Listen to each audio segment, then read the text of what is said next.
Hi guys, so we've been walking a good 15-20 minutes down Petra to get to Petra, and now I'm being told we are near the Treasury, and the view is breathtaking apparently, and I'm gonna be going there, and and I'm not looking, I'm filming this, but I'm looking at the floor because when I look at it, I want to look at it in its all grandiose charm in one breathtaking view. I can see I'm not too far, but goodness, it's exciting. I'm going. Do the donkey later? No, I don't want to do any donkey, sir. Oh my God.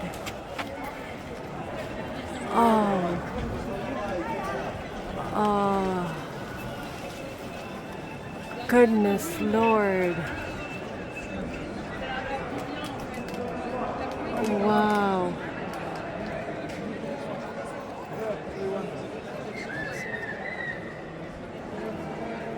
Oh, we have camels. I didn't even notice them. Oh, so just to give you a little bit of information that I got, knowledge that I got from my friend Kashif Mustafa. This is one of them. Thank you, sir. I'm okay with the view now. This is one of the cursed places in Islam, right? This dates back to soon after Hazrat Musa alayhi salam, at the time of Prophet Saleh. So his nation, his people were punished for being arrogant. So Petra, as we might know, was the hot, spot for. It was the hub of trade back in the day. So extremely wealthy folks here, wealthy people lived here. One of Pharaoh's daughters was also married here, and we're gonna try to go and check out her casa later. And I'm sorry, I'm losing my train of thought. Just I'm blown away by the beauty of this piece of art. Anyway, so coming back to Prophet Saleh, so his people were punished for being, arrogant. There's that very famous story of the she camel that was born out of a rock back in Saudi Arabia, right? So there are two versions of two places of this hub trade, right? So one here in Petra, and the other is Al-Hajar or Al-Hagar in Saudi Arabia. So both of these came to ground. They were raised to ground by Allah Subhanahu because of His azab. So the nation the people were punished for being arrogant, for being so cruel and denying Allah, like oneness of God. So Allah Subhanahu wa Ta'ala, sent a sandstorm and everything. So this whole thing was buried underground for centuries and centuries, and to be only discovered in 1800 by a Swiss, I believe, traveler, Ludovic, I'm forgetting the last name, sorry. And he's currently buried in Egypt, by the way. So, and this Petra, the passage that I came from was not the passage that Ludovic followed to discover it, but this was later on created in 1960. Like, this was opened in 1960 by the Jordanian government. And कहते हैं कि जी जहाँ अज़ाब आया हो उन जगहों पे नहीं जाते, हज़ूर पाक सल्लल्लाहु अलैहि वसल्लम की हदीस है. हम आ गए हैं, दुनिया का एक वंडर है, लेकिन अस्तग़फ़िरुल्लाह का विर्द करते रहिएगा. ये मेरी एक छोटी सी आपको सजेशन होगी जो भी इधर आए. लेकिन wow, imagine just the work that we can see, it's amazing, like how it's laser precision. Imagine that 3,100 years ago, this was created roughly 3,200 years ago. उस वक़्त वो tools कहाँ से आई, वो imagination कहाँ से आई, और it's just amazing. Oh, look at this camel having a good time. I don't know, maybe he had a good time or he's throwing a tantrum. Oh, I wish they were free. Anyway, so this is what I have on the left side. Sara commercial kiya hua hai, restaurant and whatnot. Oh well. Oh, and the caves here are still functional. People live there, free of cost, no rent, no nothing, and that's amazing. Wow, this is magnificent. Okay, I'm gonna go and get some pictures taken, and then I'm gonna take you up to the monastery, which is roughly 1,000 steps up. Oh, and I discovered something very, very interesting about the monastery. I will share that with you once I get there. So I learned something very interesting from my friend Mustafa, Kashif Mustafa. This is not the treasury. Well, that's what they thought initially, because given the grandeur and the beauty of this. But if we look here at the top one, I don't know if you can see the small little holes, like not holes, but like spots here. These are the bullet spots, right? So people thought that it was hiding gold. So they started shooting, so the gold would come down. But turns out it really is not. It's just it's one of the king's tomb. The king's name is Usher, I believe, and he's buried in there. Not sure if I want to go in there, but anyway. So this is the view we have on the other. I believe that's the way to the monastery. That's what we're gonna use. Damn, 1,000 steps. Let's do it. Oh, look at those restaurants. I didn't even check those out. I came from this entrance, from this little crevice. Reminds me a lot of Grand Canyon tour I took. Oh, people are going up there too. I wonder what's up there. For views, I guess. So, been walking down here. So we left the tomb of the king, and now there are like 400 monuments like that to see here in Petra. That looks like an amphitheater. And as you can see, holes in those, in these structures, these are the caves, and they're still livable, right? That's where people used to live. And there's a very interesting, cute, romantic story that I discovered. There was this Kiwi woman, a woman from New Zealand, a nurse, who moved here, if I'm not mistaken, in 1950s. She fell in love with a Bedouin. And she left everything in New Zealand. And she moved here to live with him in the caves, in one of the caves, which we're gonna see down the valley at some point. And since she was a nurse, she opened her little clinic or something and started helping the locals here in the Petra Valley. And she died, I believe, recently in 2019 or 18. She had children with the Bedouin who all moved away, I believe. And but yeah, love is blind. I don't know if you can see against the sun, but beautiful. Like, so here mostly tombs. I misunderstood earlier when I said that these were the residences. No, they became residences or dwellings for Bedouins, but back in the day, 3,200 years ago, they were used as tombs.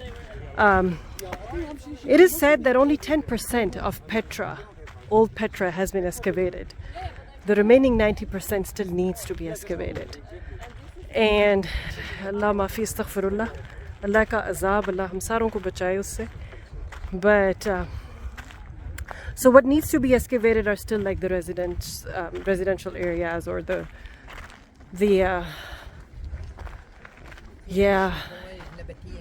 and this Roman amphitheater. I'm gonna try to get a closer picture and see what's in there. Hey guys, do you want to check out the amphitheater? Yeah.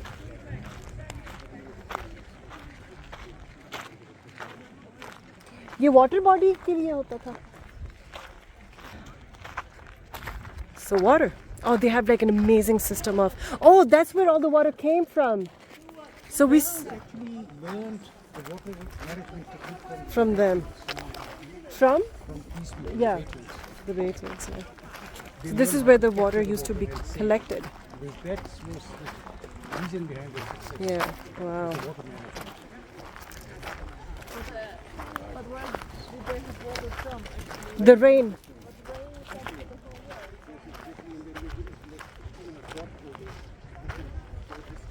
Yeah, the source of water used to be rain, mostly, right? I mean, not mostly, only.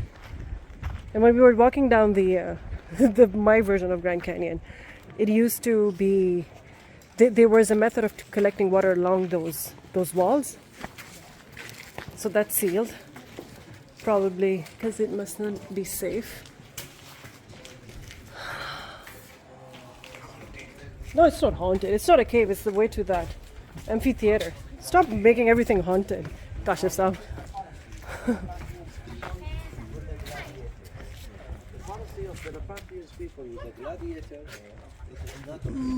Oh, sorry. That is so cool.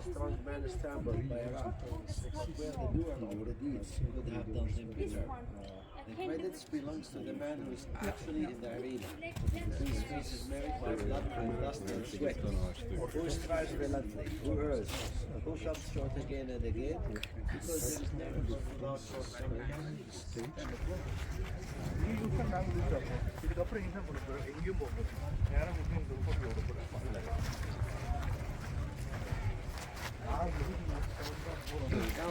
During my walk, this is another very interesting structure that I see, probably another tomb. We don't know. I mean, I don't know whose tomb it is, but probably somebody important back like 3,200 years ago. Wow. But I'm walking to the monastery because that's my aim for today. It's quite a bit of a walk, and ouch. And then the water thing, the canal thing, runs along with the city. It's amazing. Like, imagine the mindset of that time and how, you know, water has been precious, and how they preserved it. Like, nobody wasted like a single drop of water, right? And especially given that the only source of water was rain. So amazing. But imagine, like, 3,200 years ago, somebody came here, they're like, okay, let's build a house. And in the middle of desert with those rocky mountains, and oh goodness. And what a wonderful work of art. Like the precision, like you gotta be here to see that, right? I mean, how would they get up there so high? And the tools they must have used. God, I feel so bad for these horses and donkeys. Oh goodness. So they have, like, as I said, you know, the caves are still functional. People use them even today for their shops and everything. And most of them, what I've noticed is they all have like solar panels, which is really, really cool. And it's gonna be impossible to run electric cables here. Okay, my friend is fighting with the donkey wala. Don't compare yourself to a donkey, Kashasa. What do you call donkey in Arabic? Hamar. Hamar. Oh, jeez. Anyway. So, yeah, so whoever visits here, be careful of these crooked guys. I mean, they're going to sell you their business, and they're going to try to sell you their stuff. And yeah, that goes for any big touristic spot. I think I'm starting to get hungry. Story of my life. All right, see you in a bit. So guys, this is what remains of the castle of that Pharaoh's daughter. Pharaoh had that built for her. And as my traveler Kashif says, Petra used to be the Paris of the time. So Pharaoh was pretty rich, as we all know. So I'm sure he wouldn't have married his daughter off just to, like, you know, random people. Well, I can't see crap anything on this, so I can't read anything, which is unfortunate. But, well, yeah, so this is what remains of that castle. I'm gonna try to get a better view from there.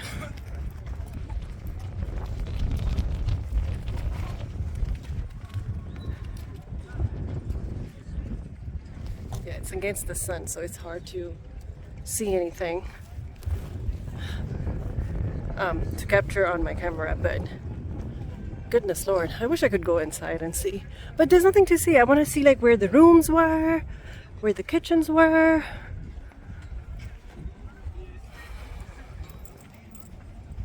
And yeah, probably somewhere in the back. I mean, yeah, very nice. Hi guys, so I finally made it to the monastery. So I'm roughly 1,000 steps up. Oh, it was not an easy task. I swear to God, I'm too old for this. And this is the monastery we see, almost quite similar to the tomb of Ashur, King Ashur Sadan there. But beautiful. Like, look at that. 3,200 years ago, decided to build that. Gorgeous. Imagine how it must have looked like in all its glamour and at the peak of its creation back in 32, like from like 3,200 years ago or so. I don't know if they have sealed that door, but let's see. No entry. Okay, I understand that. And I respect that. Beautiful. So, as I said, this is the monastery of, in Petra, right? For which we climbed 1,000+ steps. And I promised earlier in one of my videos that I will be sharing something very exciting that I learned today. It's a pity I'm not allowed to go in there. I really wanted to sneak in, but I think that would be quite disrespectful. So I'm going to try to go in as much as possible, try to get a sneak peek. But it is 100% believed and confirmed as well that Bibi Miriam, the sister of Prophet Moses, the one who helped him in the Nile River, is buried here. We don't know, there's no marks, there's no way to really see, there's no tomb, there's no room, but she could be anywhere. I'm gonna see, I'm not sure what we can see. She could be maybe in that little niche over there. Allahu Alam. But she's very much buried here. How cool is that? So I learned that today and wanted to share that with all of you. Now I'm just gonna recite Fatiha for her. So we got up to see to get the, one of the best views of the monastery. So cool. It's beautiful. But I have vertigo. That's no fun. There's another lookout on that side. This is I'm not gonna go there. The farthest one. This is the monastery. That's it. We hiked for like 2 hours. Beautiful.